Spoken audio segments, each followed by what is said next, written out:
Assalamualaikum warahmatullahi wabarakatuh. Shalom, Om Swastiastu, Namo Buddhaya, Salam Kebajikan. Halo semuanya, perkenalkan nama saya Deviana Putri Wahyudi dari Prodi S1 Psikologi Universitas Setiabudi.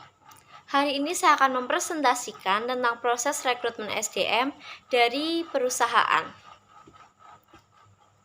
Yang pertama yaitu profil perusahaan dan narasumber. Perusahaan yang saya pilih yaitu PT Inti Indah Dunia Plasindo yang beralamatkan di Jalan Raya Solo Tawangmangu, nomor 9, RW 6, Dusun 5, Kecamatan Jaten, Kabupaten Karanganyar, Jawa Tengah. Untuk link Google Maps sudah saya sediakan di bawah alamat pada PPT ini. Lalu ada profil narasumber.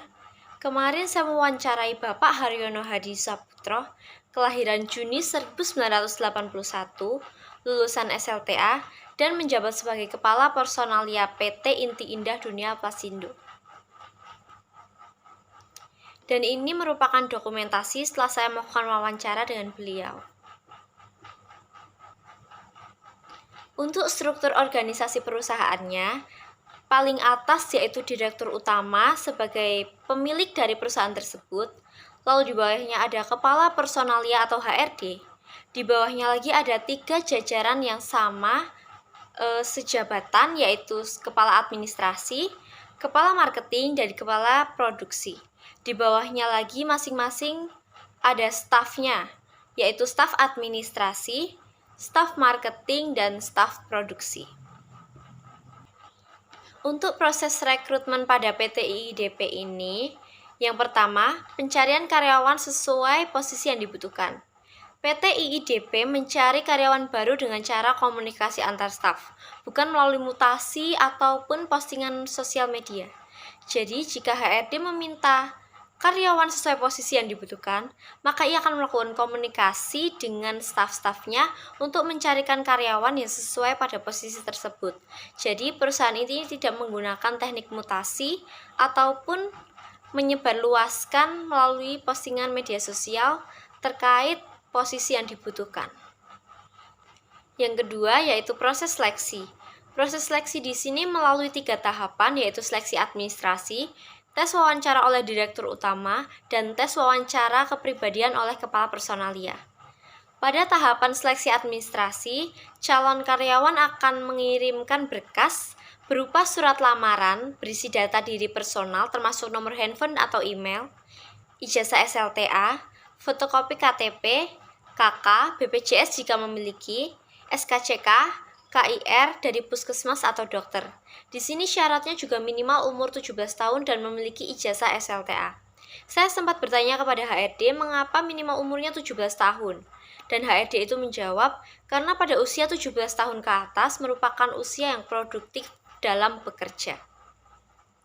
Lalu yang kedua ada tes wawancara oleh Direktur Utama. Pada tes wawancara oleh Direktur Utama ini, melakukan interview seputar alasan melamar, pengalaman bekerja, dan ketertarikan di lingkungan kerja dan bidangnya.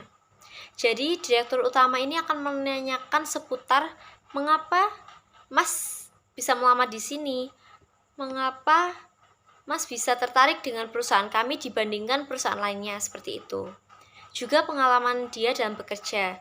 Jadi, misal Mas atau Mbaknya pernah bekerja di mana, selama berapa tahun, pengalaman apa saja yang didapat.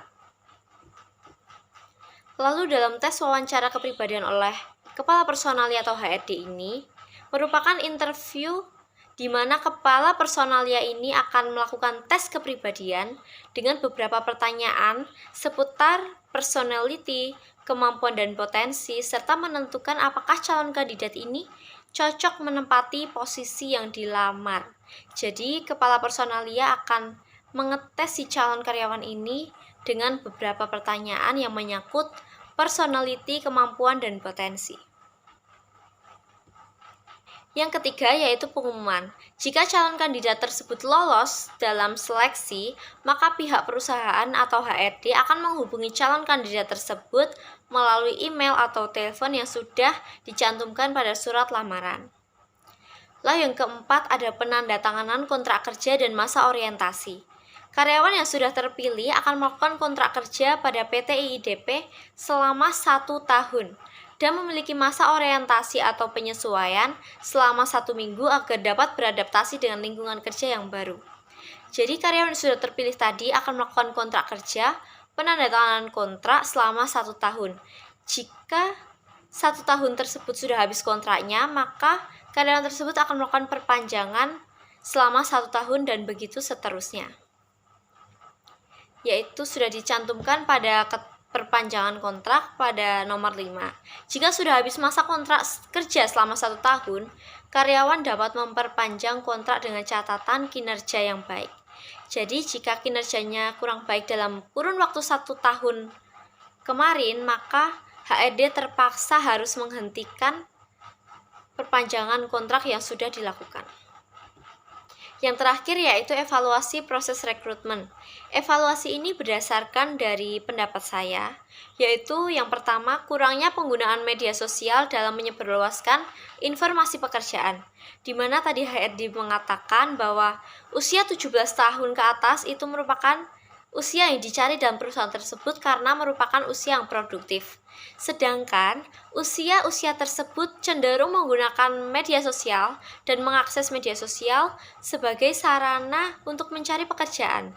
Jadi kurang tepat jika hanya komunikasi antar staf saja karena kriteria-kriteria tersebut minimal 17 tahun ke atas sudah menggunakan media sosial dan cenderung mengakses media sosial tersebut untuk mendapatkan pekerjaan. Jadi akan lebih baik jika proses rekrutmen atau mencari karyawan tersebut dengan menyebarluaskan informasi melalui media sosial. Lalu masa adaptasi perusahaan yang cenderung singkat. Hal ini dapat berpotensi ketidaktahuan secara mendalam tentang job desk yang akan diambil oleh karyawan dan pembiasaan pada lingkungan kerja. Namun hal itu tergantung dari pribadi masing-masing, apakah masa orientasi tersebut tuh cukup untuk membuatnya paham akan job desk yang tersusun. Biasanya calon karyawan ini bisa masa adaptasinya itu 2 minggu sampai 1 bulan agar calon karyawan tersebut dapat memahami job desk dan membiasakan diri pada lingkungan kerjanya. Baik, mungkin itu saja yang bisa saya presentasikan pada hari ini. Untuk kurang lebihnya saya mohon maaf dan terima kasih.